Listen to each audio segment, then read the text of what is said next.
วันนี้เราจะมาสอนลงเสียงนาคอมใน ROV นะครับก่อนอื่นแรกเราก็ต้องโหล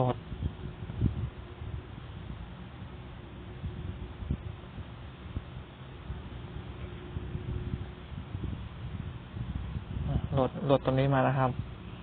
เป็นตัวเปิดไฟล์ครับ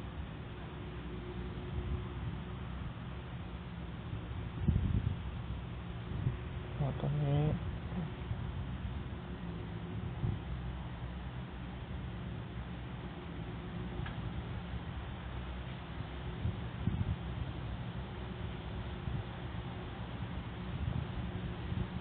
ติดตั้ง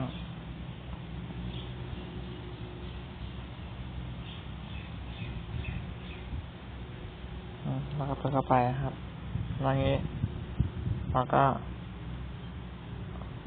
เลื่อนไปทางนี้นะครับแล้วเข้าดาวน์โหลดนี่ครับแต่ละคอมตัวนี้นะครับเดี๋ยวผมจะทิ้งลิงก์โหลดเอาไว้ให้นี่เราก็แตกไฟล์ตัวนี้มันได้2 ไฟล์ตัวนี้นะครับแล้วก็อันนี้คัดลอกเข้าไปในอันนี้เข้าไปแล้วก็ไปวางนะครับตรงนี้นะครับแล้วก็ลบไฟล์เก่ามันออกนะครับไฟล์เก่ามันลบทิ้งไปแล้วก็ที่เราลงเมื่อกี้เปลี่ยนชื่อเอาลบคำว่านาคอมออกนะครับแล้วก็กดตกลงเสร็จแล้วเราก็กลับครับแล้วก็เอานี่นะครับตอนนี้เราก็คัดลอกทั้งฝ่ายนะครับแล้วกลับไปที่ Android แล้วก็ไปหาเกม ROV แล้วเข้าตัวนี้นะครับเข้าไปต่อเข้าไปแล้วเข้าตัวนี้เข้าไป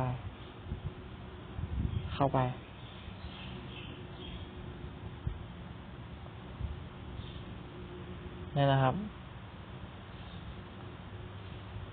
อันนี้นะครับแล้วก็ลบในทิ้งก่อนเข้าไปแล้วก็ลงที่เราก๊อปมาครับลงไปแค่นี้เราก็ไปลองเข้าเกมดูนะครับ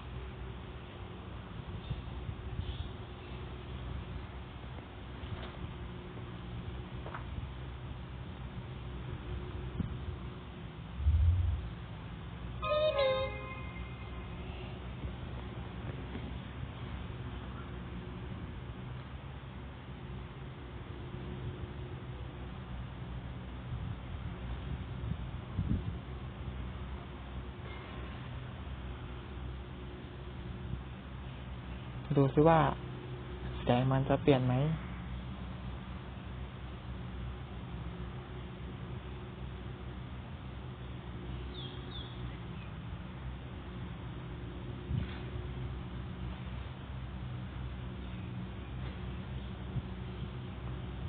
ตัวให้ดู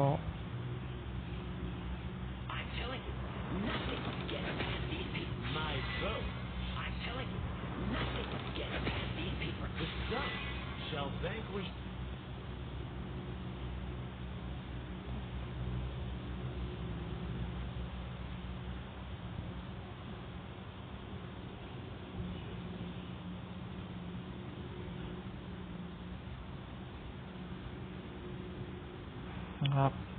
ลองได้ไปก่อนอัพตัง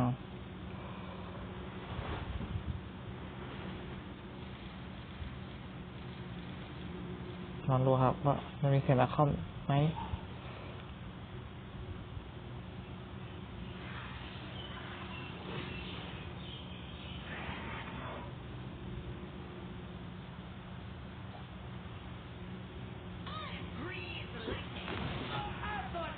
นะครับ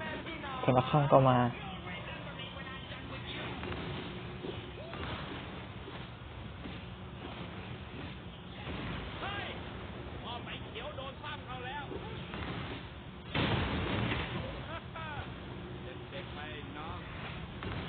นะครับเทเลคอม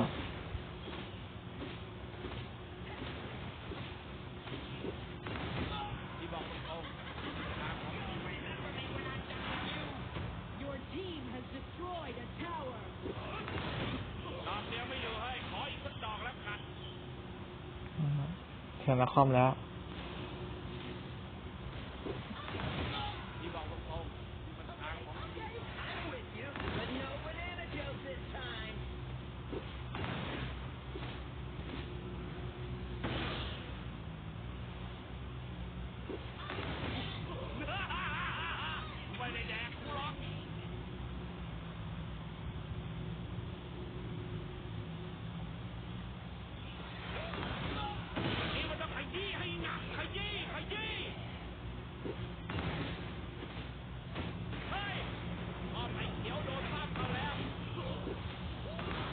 นะครับเทเลคอม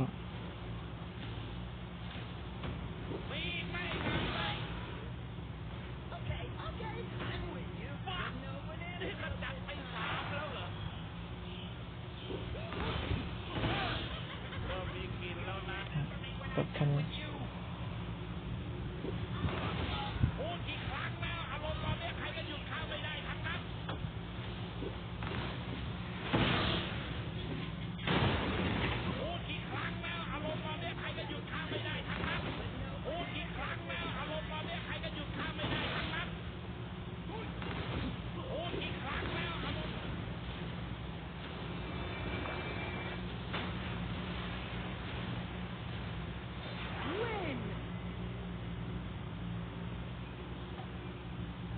นะครับลองทำกันดูนะครับไม่เข้าใจก็ถามได้